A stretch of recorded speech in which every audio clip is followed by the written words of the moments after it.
샬롬, 반갑습니다. 네, 반갑습니다.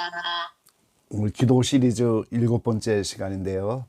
우리 어제까지 이제 육하원칙에 따라서 기도의 원리를 말씀드렸고, 오늘 7번째는 말씀 붙잡고 하는 기도인데, 먼저 우리가 기도하는 근거가 뭔가 한번 생각해 보기를 원합니다. 오늘 우리가 누구에게 기도합니까? 예수님의 이름으로 하나님께 우리를 기도하는 거죠. 그래서 예수님이 주기도문을 통해서 하늘에 계신 우리 아버지, 이 기도를 받으시는 분이 하나님이신데 우리 아버지라고 표현하셨어요. 이 아버지는 우리의 근원이죠. 우리의 뿌리입니다. 그리고 좋으신 분이죠. 우리 육신의 아버지는 자식에게 아무리 좋은 걸 주려고 해도 형편이 안 되면 줄 수 없지만, 하늘에 계신 우리 아버지는 창조주시고 모든 복의 근원이시죠. 그래서 우리에게 모든 것을 주시는 아버지인데, 하늘에 계셔서 영으로만 만날 수 있는 아버지예요. 그래서 이런 아버지께 우리가 기도하는데, 그 기도하는 근거는 영으로 계신 그 하나님의 아버지가 공의로운 분이고, 그리고 사랑이시라고 하는 겁니다. 그래서 그 사랑이라고 하는 말을 성경에는 여러 가지로 표현하고 있죠. 그 사랑이 있기 때문에 그분은 인내하신 분이다. 인내하고 사랑과 자비가 풍성하셔서 우리를 긍휼히 여기신 분이라는 거예요. 그분이 우리를 불쌍히 여겨주는 긍휼함이 없으면 우리가 기도할 수가 없어요. 근데 성경은 계속해서 주님의 긍휼하심, 인자와 자비하심, 이거를 계속 오늘 근거로 이제 기도하는 걸 우리가 알 수가 있죠. 특별히 시편에 보면 25편 6절에 보니까 여호와여 중에 긍휼하심과 인자하심이 영원부터 있었사오니 주여 이것을 기억하옵소서. 주님은 긍휼하시고 인자하시고 영원부터 본래 그런 분입니다. 주님 그걸 기억해 주십시오. 이렇게 40편 11절에 보니까 여호와여 중에 긍휼을 내게 그치지 마시고 주의 인자와 진리로 나를 항상 보호하소서. 주님이 긍휼을 그치지 말고 인자가 있기 때문에 항상 나를 보호해 주시겠다는. 자, 51편 1절에는 하나님이여 주의 인자를 쫓아 나를 긍휼히 여기시며 주의 많은 자비를 쫓아 내 죄가를 도말하소서. 여기는 세 가지가 다 나왔죠. 인자하신 분입니다. 사랑의 하나님이에요. 그러니까 나를 긍휼히 여겨주시는 것이고, 자비가 많은 분이기 때문에 내 죄를 도말시켜 주시는 분이에요. 103편 3절로 5절에는 저가 네 모든 죄악을 사하시며 네 모든 병을 고치시며 네 생명을 파멸해서 구속하시고 인자와 긍휼로 관을 씌우시며 좋은 것으로 내 소원을 만족해 하사 내 청춘으로 독수리같이 새롭게 하시는도다. 오늘 이 말씀을 붙잡게 되시길 바랍니다. 우리의 모든 죄악을 사하시며 모든 병을 고치신다고, 생명을 파멸해서 구속해 주시겠다고. 그게 인자와 긍휼이기 때문에 좋은 곳으로 내 소원을 만족해 하셔서 청춘으로 독수리같이 새롭게 하신다. 이 독수리가 하늘 공중을 날아가려면 날개를 매 순간에 새 힘 받아서 그 날개짓을 하지 않으면 공중에 떠 있을 수가 없고 날아갈 수가 없잖아요. 우리 인생이 높이 띄우기 위해서 하나님은 새 힘을 계속 주셔서 독수리같이 이렇게 새롭게 하시는데, 그게 다 그분의 인자와 긍휼 때문에. 계속해서 14절 15절 보니까 아비가 자식을 불쌍히 여긴 같이 여호와께서 자기를 경외하는 자를 불쌍히 여기시나니 이는 저가 우리의 체질을 아시며 우리가 진토임을 기억하심이로다. 자기를 경외하는 자에게 자식이 아버지가 불쌍히 여기는 것처럼 그 자기를 경외하는 자녀들을 불쌍히 여겨주시네. 체질도 아시고 우리가 진토 흙임을 아시고 불쌍히 여겨주시기 때문에 오늘 우리를 돌보시는 거지요. 145편 9절에는 여호와께서 만유를 선대하시며 그 지으신 모든 것에 긍휼을 베푸시는도다. 그럼 하나님이 지으신 모든 피조물 중에 으뜸이 우리 인생 아니겠어요? 그게 하나님이 지으신 모든 동식물과 만물과 오늘 인생들을 향해서 모든 것에 긍휼을 베푸신다고. 그러니까 공중에 나는 새 한 마리도 매일매일 먹이시고 입히시고 그렇게 하시는 거예요. 그 모든 것에 긍휼을 입히는데 모든 지으신 만물의 으뜸인 인생에게 왜 긍휼을 베풀지 않겠어요? 이게 오늘 우리가 기도하는 근거입니다. 그래서 구약에 이런 많은 긍휼과 자비와 인자하심이 나타나고, 그 다음에 오늘 신약에 이어서 바디오메, 이 바디오메가 소문을 들었잖아요. 소문에 듣자니까 이 소경인데 뭐 어디를 다닐 수가 있겠어요. 예수님이란 분이 메시아가 오셨는데 그분이 많은 병자를 고쳐주고 귀신을 쫓아내주시고 능력을 나타내시는데 어느 날 한순간에 그 예수님이 자기 앞을 지나신다는 거예요. 인생에 이런 기회가 어디 있어요. 그러니까 그 바디오메가 다윗의 자손 예수여 나를 불쌍히 여기소서, 이 제자들이 잠잠하라고. 그런데 이 바디오메 입장에서는 그 기회가 한 번밖에 없는 거고, 그 예수님이 지나가면 일생 통해서 언제 또 만나겠어요. 예수님은 공생에 3년만 이제 계신 건데.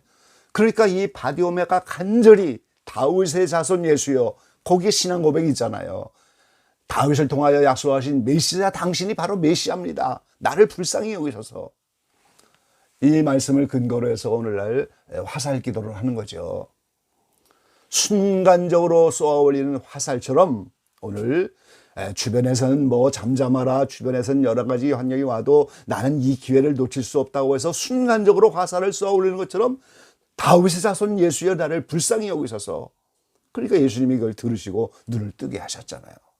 이게 모두 그분의 불쌍히 여기신 자비와 긍휼과 인애와 사랑에 근거하여 하는 거예요. 그래서 분도라브로 성자라고 하는 분은 일생을 거지로 살면서 매 순간 예루살렘 성전을 이렇게 순례도 하고 이런 성자인데 온 밤을 새워서 나를 불쌍히 여겨달라고 이것만 하나만 가지고 기도를 하는 거예요. 그럼 어느 순간에 그 몸이 공중으로 부양해서 이 천장까지 붕 떠올라. 그 수많은 사람이 그걸 봤어요. 이상한 빛이 그 성전에 가득하니까 보니까 거진데 이 기도하면서 그 몸이 공중으로 부양해갖고, 아, 저분이 성자구나. 이 다윗의 자손 예수의 나를 불쌍히 여기서, 이 한마디 화살 기도가 오늘 우리에게 필요한 거예요. 매 순간 간절하게 단 한마디라도. 근데 그게 모두가 나를 불쌍히 여기시는 그분의 긍휼과 자비와 인자와 사랑으로 근거해서. 그래서 에베소 4장 32절에는 서로 인자하게 하며 불쌍히 여기며 서로 용서하기를 하나님이 그리스도 안에서 너희를 용서하신 것 같이 하라. 서로 이런 하나님을 본받아 인자하게 대하고 불쌍히 여기라는 게 서로.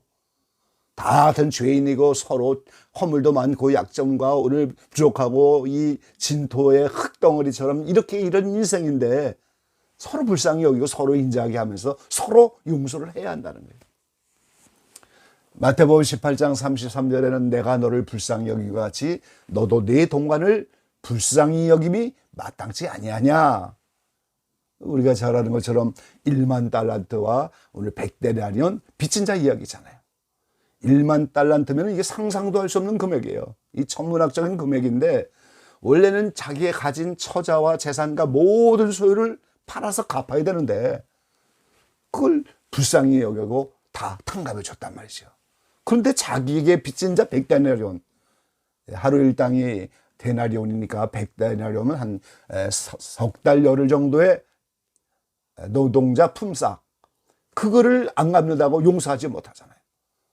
그러니까 나중에 너도 다 그 빚을 도로 갚아라. 오늘 우리가 주님께 용서받고 이 주님 앞에 죄사함 받고 우리가 받은 은혜가 얼마나 큰 거예요. 근데 우리는 지극히 작은 자에게 용서를 못하고, 그래서 70번씩 7번, 7번씩 70번 용서하라. 이 말씀의 비유로 이 말씀을 주셨는데 그 주님이 우리를 불쌍히 여긴처럼 우리도 불쌍히 여겨줘야 하는 거예요. 그래서 우리가 기도하는 근거가 이 하나님의 사랑입니다. 그분의 자비하심, 인자하심, 그래서 우리를 긍휼히 여기셔서 불쌍히 여겨주시는 거예요. 육신의 자녀가 아무리 잘못해도 부모 마음에서 그 자녀가 불쌍하잖아요. 그러니까 그냥 눈을 감고 다시 용서해주고 또 기다려보고 또 믿어주고, 그것처럼 하나님도 똑같으신 거죠. 우리를 불쌍히 여기시기 때문에 환경에서 건지시는 거예요. 자, 또 하나의 기도의 근거가 오늘 하나님의 말씀이라고 하는 겁니다. 하나님은 곧 말씀 자체셔요. 주님이 내가 이르는 말씀이 곧 영이요 생명이라고 하셨잖아요. 이 말씀이 곧 생명이신 하나님이고 그분은 영으로 계셔 영이고, 그래서 오늘 하나님의 말씀은 공의로우신 하나님이, 신실하신 하나님이 우리에게 주신 약속이다 이 말이에요 지금. 그래서 이 약속의 말씀을 붙잡고 우리가 기도하는 거예요. 이사야 55장 10절로 11절에는 비와 눈이 하늘에서 내려서는 다시 그리로 가지 않고 토지를 적시어서 싹이 나게 하며 열매를 맺게 하여 파종하는 자에게 종자를 주며 먹는 자에게 양식을 줌과 같이 내 입에서 나가는 말도 헛되이 내게로 돌아오지 아니하고 나의 뜻을 이루며 나의 명하여 보낸 일에 형통하리라 그랬어요. 이 하늘에서 비가 내리면 그 비가 다시 하늘로 올라갑니까? 그 비가 내리면 토지를 적시고 싹이 나게 하고 열매를 맺게 해서 오늘 다시 또 씨앗을 심도록 이렇게 종자도 주고 먹는 자에게 양식이 되고, 그처럼 주님의 입에서 나오는 모든 말씀은 헛되이 돌아오지 않는 것, 주의 뜻을 이루고 명하여 보낸 모든 일을 형통케 하리라. 이게 하나님의 약속의 말씀인 거예요. 에레미야 1장 12절에는 여호와께서 내게 이르시되 네가 잘 보았도다. 이는 내가 내 말을 지켜 그대로 이루려 함이니라 그랬어요. 주님이 에레미야에게 여러 가지 계시와 환상을 보여주고 그 하나님의 뜻을 이루시기 위해서 오늘 그 말씀을 보내주실 때 주님은 내가 그 말을 지키겠다, 그대로 이루겠다. 이 주님의 말씀에 근거하여 우리가 기도하는 거지요. 그래서 광야 40년을 지나가면서 모세도 출애굽기 33장에 보니까 하나님 아브라함을 기억하소서, 우리 조상 아브라함, 이삭, 야곱에게 하나님 계속해서 말씀해 주지 않았습니까? 가나안 땅을 주겠다고. 그걸 좀 기억해 주십시오. 약속에 근거하여 오늘 기도합니다. 다윗도 마찬가지죠. 사무엘하 7장 19절에 보면 주의 종의 집에 대하여 약속하신 그 말씀을 이루어 주십시오. 그 약속하신 말씀이 뭐예요? 아들 솔로몬을 주어서 이제 성전을 짓게 하시겠다 하는 그런 약속이에요. 근데 오늘 본문이 바로 그 솔로몬이 오늘 성전을 다 완성하고 오늘 하나님 앞에 기공식을 하면서 오늘 하나님 앞에 선포된 말씀이에요. 그래서 역대하 6장 13절에 보니까 오늘 솔로몬이 그 성전을 져놓고 무릎을 꿇고 하늘을 향하여 손을 펴고 기도하는 거예요 지금. 근데 14절에 보니까 오늘 주께서는 온 마음으로 주의 앞에서 행하는 주의 종들에게 언약을 지키시고 은혜를 베푸시나이다. 이 하나님이 지금 언약을 지키시는 분이라고. 하나님의 백성 중에서 오늘 온 마음으로 주의 앞에서 행하면 언약을 지키시는 거예요. 온 마음으로 행하지 않으면 안 지키시는 거죠. 지킬 수가 없는 거죠. 온 마음으로 행하지 않으니까. 그 지금 계속해서 뭐라고 말씀해요? 내 아비 다윗에게 허락하신 말씀, 주의 입으로 하신 말씀, 그게 아들 솔로몬을 통하여 성전을 짓게 하겠다는 거예요. 지금 그거 이루어졌습니다. 그러니까 앞으로 계속해서 오늘 이스라엘 왕위가 끊어지지 않고 다윗을 위하여 허락하신 그 말씀을 이루십시오. 17절은 심지어 이렇게까지 말하잖아요. 다윗에게 하신 말씀이 확실하게 하옵소서. 이 사람 간에도 약속한 거 확실히 지키라고 독촉하는 것처럼 하나님이 약속하신 그 말씀을 다 이루십시오. 그러고서 이제 하늘을 향하여 기도하면서 인생의 모든 경우의 수에 죄를 지었든지 간에 원수가 쳐들어와서 재난을 당하였든지 간에 무슨 일이 닥쳤든 간에 약속한 대로 하나님의 이름을 이 성전에 두셨기 때문에 이 성전에 와서 기도하면 하나님은 영으로서 하늘에 계셔서 그 하늘에서 들으시고 응답해 주십시오.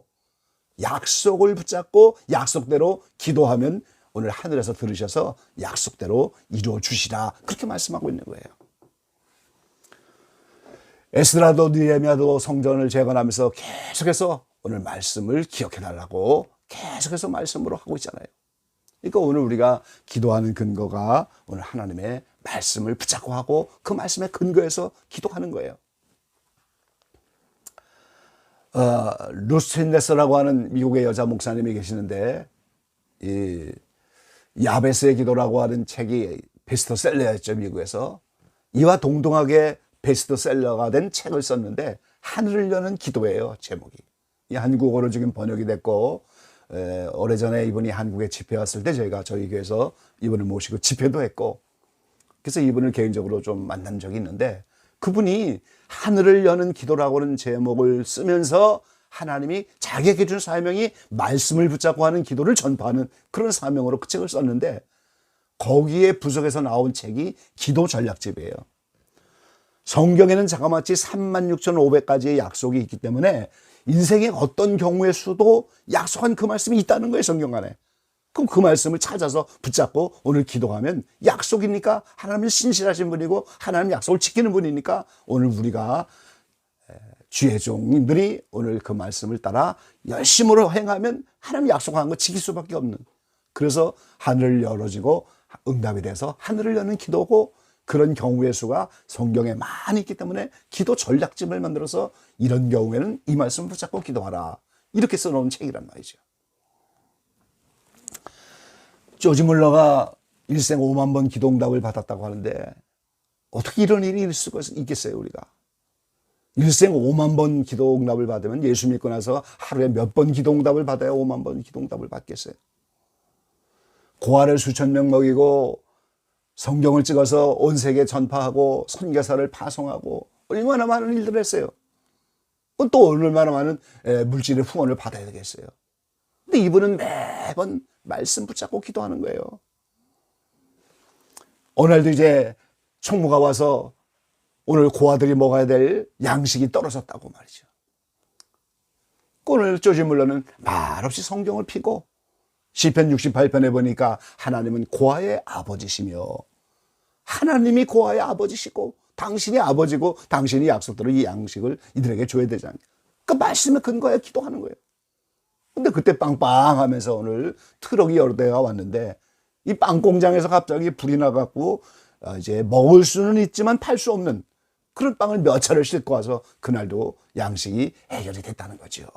그러니까 오늘 조지 물러는 이렇게 매 순간마다 말씀을 찾아서 그 말씀을 붙잡고 기도한 거예요. 오늘 여러분이 시편 103편의 약속의 말씀을 붙잡게 되시길 바랍니다.